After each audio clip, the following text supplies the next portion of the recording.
Magandang araw ho sa inyong lahat. Today is Monday. It's our strong family prayer and exhortation. Ako po muli si Pastor Gary Romero, ang inyong araw-araw na kasama sa maikling sandali.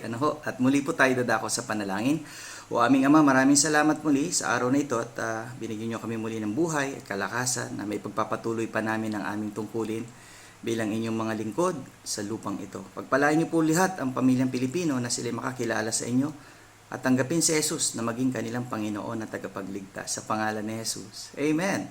Nais ko ipagpatuloy yung pag-aaral natin doon sa ating strong exhortation from the book of Ephesians chapter 5 and verse 25 na ho tayo. Husband, love your wife even as Christ also loved the church and gave himself for it. Ang pagmamahal daw ay pagbibigay, pagbibigay ng buhay, pagbibigay ng sarili sa ating pamilya.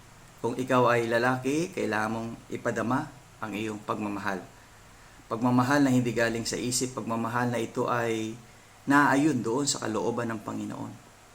Dahil ang pagmamahal na tunay ay makikita natin doon sa salita ng Panginoon. Katulad nga ng ginawa ng ating Panginoon Jesucristo. He gave Himself for it. Ang pagmamahal ay pagbibigay ng sarili para sa kanyang pamilya. Kaya kung ikaw ay tatay, ang pagmamahal hindi lang sinasabing mahal kita, I love you, kundi ito'y ginagawa.